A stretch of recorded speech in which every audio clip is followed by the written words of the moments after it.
Every match at this level feels like life and death to you. What do you mean by that? I think I told myself that I wasn't tired enough. And I think, and I told this to my team that I wasn't finishing the points tired. I'm not a type of player, no disrespect to other players in the ranking. I'm not happy to be one of the best in what I do. And you know what? I might not achieve. Of course, my goal is to get even higher in the ranking, to get this position as number one. But I know it's still a lot of work. It's all depends on the other players too. And definitely that's my biggest goal, next goal. So I actually didn't think about this statistic because I lost in Australia. So I think it was... Ryby reached the Italian Open final after a remarkable run, defeating a Roland Garros semi-finalist, a US Open champion, and a seasoned top 10 veteran along the way. Yet when her team reflects on the match that caused them the most anxiety, none of those big-name opponents are mentioned. Instead, the moment that nearly derailed everything came against a 20-year-old from the Philippines who had never won a major-level match before this week. That unexpected challenge pushed them to the edge more than any of the tournament's established stars. It is that same rising talent, Alex Eala, who joins us after her hard-fought 6-4 third-set victory over Magdalena Frech on court Petrilai. First, congratulations on the win. I watched the entire match, and it felt like a true three-act story. You dominated the first set, even handing out a bagel. Then Magdalena fought back to take the second set 6-4 and went up an early break in the third.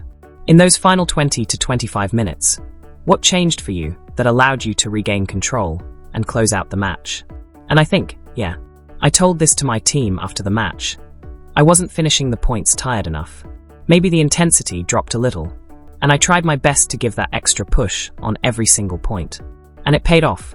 That extra push is something you also spoke about in Miami, where you said you often tell your team that every match at this level feels like life and death. What do you mean by that? Well, everybody is really good at this level, and anything can happen. That's the beautiful thing about tennis. But at the same time, it's a profession that keeps you constantly on your toes. It's very high pressure because every single match comes with different circumstances, different situations. And sometimes one match can change a lot for you. Most players manage energy. Alex Eala manages exhaustion. She uses fatigue as a performance signal. When she realized she wasn't tired enough, she understood the intensity had dropped. That kind of self-awareness in the middle of a match at just 20 years old is not common, and it's exactly what makes her dangerous. But here's what many are overlooking. Clay was supposed to be her weakness, especially when you're transitioning surfaces. Or in her own words, clay is not her strongest surface. Every match becomes a battle. And that brings us to her background. She trained at the Rafa Nadal Academy, where clay courts are part of daily life. Yet as a professional, she has spent far less time on it compared to hard courts. Is she starting to adapt or still adjusting? Is it starting to feel like you're falling in love with the clay? Or is it still very much a work in progress? Of course, I'm starting to build that relationship, especially at this level. I've competed on clay many times growing up, but playing it as a professional is a completely different game. This season is really my first proper run of high-level clay tournaments. I played the 500 in Linz Open, then the 500 in Stuttgart Open, and then straight into the 1000s, and of course French Open. So I'm still finding my footing, but I know I can do well. I'm a much better player physically and mentally than I was last year. My team and I have been working really hard, and I'm really happy with how I played this match. Hopefully, what we've been working on will start to show more and more. This is her first true high-level clay season as a professional. She grew up training on clay at the Rafa Nadal Academy and is now guided closely by coach Tony Nadal. Yet she had barely played consistent pro-level clay events before this stretch.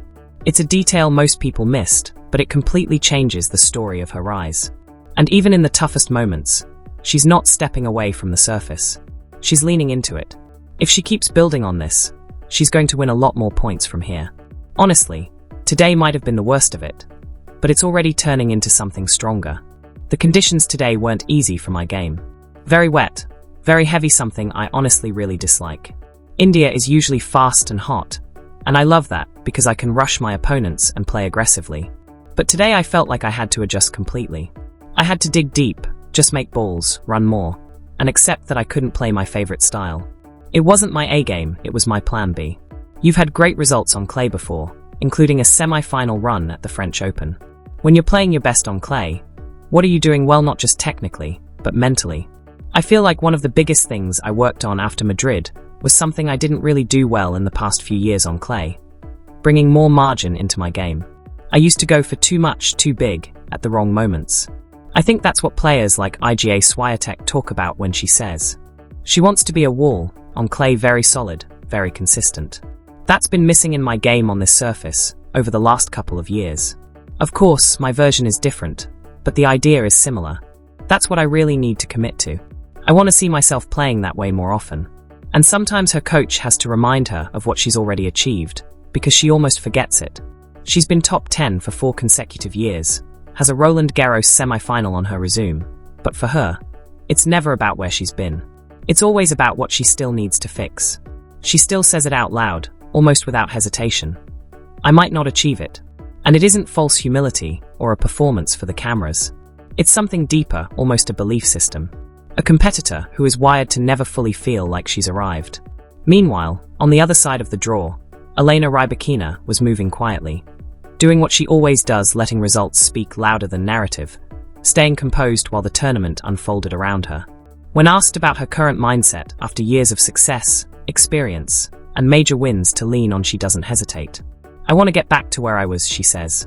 I'm not the kind of player, no disrespect to others in the rankings. I'm not happy where I am right now. That's just my character. Even outside of tennis, I don't like doing things halfway. I want to be one of the best at what I do. Then she pauses, and there's a small crack of realism in the ambition. Who knows if I'll achieve it? But I'm going to try my best to see myself there again. And then comes the contradiction she lives with daily. One thing I have to remind myself is that what I've already achieved is pretty good. My coach keeps telling me to hold on to that, because sometimes I forget. It's that tension between achievement and dissatisfaction that defines her more than any ranking ever could. A player who has already proven herself at the highest level, yet still speaks as if she is chasing entry into it. And that's exactly why her coach keeps stepping in. Not to push her harder, but to remind her she's already done enough to be taken seriously. Because she rarely believes it herself. Rome, the city itself, feels like part of the tournament identity. The Italian Open brings that atmosphere alive every year, and for some players it becomes more than just a stop on the calendar. I do like it, she says with a smile. I like the food, I like when the weather is good, and I like the conditions because it plays a little quicker. What's not to like about Rome? But beneath the lightness, there's a sharper layer to her game here. Maria Sakkari openly admits she borrowed parts of her clay court mindset from Iga Swiatek, specifically the be the wall philosophy. It's rare for a top player to openly adopt another competitor's tactical identity, but she didn't hide it. She said it on camera, and in Rome, she used that exact blueprint to win in conditions she dislikes most. Heavy, slow clay. The kind of surface that strips away rhythm and rewards patience over power. So the bigger question becomes obvious. What happens when that kind of rebuilt, borrowed discipline runs into someone in peak form? Someone like Elena Rybakina, who represents the opposite end of the emotional and tactical spectrum. Before that matchup even begins, there's another layer to understand. She even mentions something unusual in her setup. She has a private stringer. Yes, she explains. He doesn't work only with me, but also a few other players. But it's definitely better when one person is stringing your racket. He suggests adjustments depending on conditions and tracks whether I need to change something or not. It's a great benefit to have someone like this in the team. And that detail matters more than it sounds. Because at this level, small marginal gains, strings, tension, can decide matches between top players who are otherwise separated by almost nothing. Even against top 10 opponents, her recent results have shifted. In the last 6 months, she's been far more successful than earlier in her career. Asked why, she doesn't overcomplicate it. It's focus, it's clarity, and it's a growing belief that she doesn't just belong in these matches anymore, she can control them. Players, or just a fact that you're finally playing better than you ever have. In the last 6 months, Elena Rybakina has beaten more top 10 players than in any comparable stretch of her career. And in doing so, she's also started saying things most players avoid saying out loud. She acknowledged, very plainly, that playing a late semi-final one night and an early final the next day is a real competitive disadvantage. No dramatics, no complaints, just, as she put it, no excuses, just logistics. That kind of honesty is rare at this level. It also explains why her team trusts her process so completely. There's no emotional distortion in how she assesses performance, only clarity. 3 players, 3 different interviews, 1 tournament that quietly exposed where women's tennis is headed. Alex Eala isn't here to be a storyline. She's here to win. Maria Sakkari is playing borrowed philosophy and fueled by hunger. And Rybakina is methodically dismantling opponents and results piece by piece. If you're trying to understand what's really happening on tour beyond the highlights, this is it. Then the conversation shifts. Arena has held the number 1 ranking for over a year, now almost 80 consecutive weeks. What are your thoughts on that level of dominance? And now that you're up to world number 2 after this week, do you start thinking about your chances of becoming number 1? She pauses, then answers with calm realism. It's a great achievement, of course. To stay there for so long, number 1, you need to be very consistent. And she has shown great tennis over the past couple of years. So of course, my goal is to get even higher in the rankings and reach that number 1 position. But I know there is still a lot of work to do. It also depends on other players. So yes, it's definitely my biggest goal.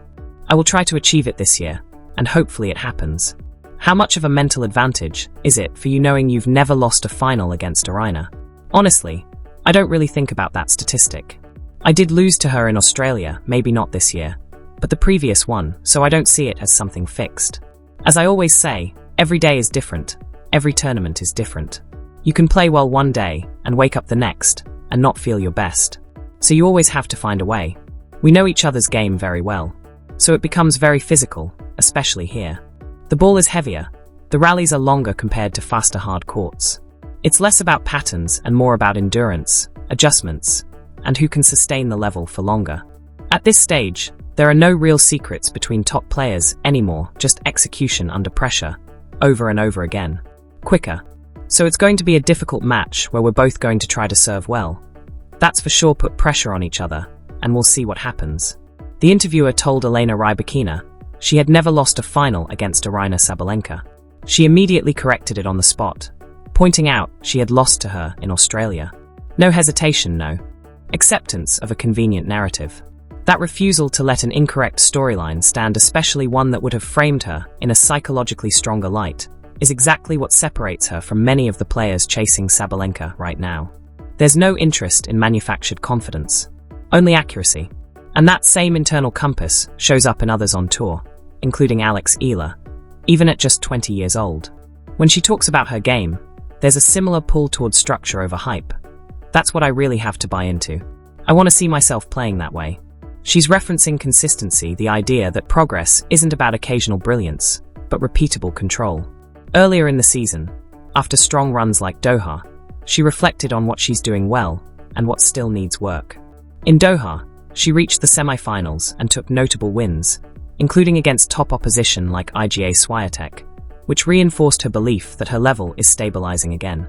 What she wants most is consistency. I've never really had those flashy back-to-back tournament wins, she explains. But when I was top 10 for 4 years, I was very consistent semi-finals, finals, semi-finals. That's what I want again, and then eventually the titles. She also reflects on her start to the season, including strong performances at the United Cup and early wins that gave her momentum. But even then, she admits something interesting. Despite being 30, she sometimes feels like a junior in mindset. Not because of inexperience, but because of how often she's still learning to trust her own experience. And that's the tension running through all of this tennis right now. Elite players who are experienced enough to dominate, but still searching for versions of themselves they haven't fully locked in yet. No, just to lower the expectations when I have to. But I still have time. As you said, 30 is young. So we'll see, there's still a lot of time. Entire nations follow players like Alex Eala and Elena Rybakina, and yet she frames pressure in a way most athletes never say publicly. I owe it to myself first, she implies, not to fans, not to a country, but to herself. That kind of psychological boundary is rare, especially for younger players who are still learning where responsibility ends and expectation begins.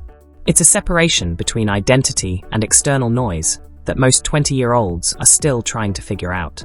Elena Rybakina operates in a similar space. Quiet, internal, resistant to outside narrative pressure, not driven by hype, not pulled into emotional swings around results. Maybe that's why this matchup on paper was closer than many expected. Well, I think it's all together, she explains. I was always playing against two players. She pauses, searching for the right framing. Maybe the statistics weren't the same before, and I was losing matches a bit more. But with years and experience, I'm getting this consistency. No exaggeration. No emotional framing. Just a simple acknowledgement of progression, built over time, not moments. And in a sport where narratives move faster than matches, that kind of steady internal logic is often what keeps elite players grounded long enough to actually evolve. So hopefully I can just keep going. And also, you get to know the players much more when you play the same opponent multiple times. You understand what to expect. So I think it's all connected. Last question, what are you going to do between now and the final to recover and prepare for Sunday? We'll still do some work on the court, but I will definitely try to rest and be as fresh as possible. It's a bit tricky when you play late matches and then have to wake up early for the next one, even if it's at 11 a.m. You're still up many hours before, so it's challenging, but we'll see what we can do. Hopefully I can be well prepared. Behind the scenes, Elena Rybakina also operates with a level of detail most fans never see. She travels with a private stringer rather than relying solely on tournament services, adjusting her rackets daily depending on temperature, humidity, and court speed. It's a marginal gain, but at this level, marginal gains are often decisive, especially on clay in places like the Italian Open, where conditions can shift dramatically from day to day. It's the kind of detail that rarely gets highlighted, but it helps explain why her ball can feel different in Rome than anywhere else on tour. But the most telling moment didn't come from her preparation or her tactics. It came when the interviewer tried to build a flattering narrative, and she quietly refused to accept it. No exaggeration, no emotional spin, just correction, clarity, and control of her own story.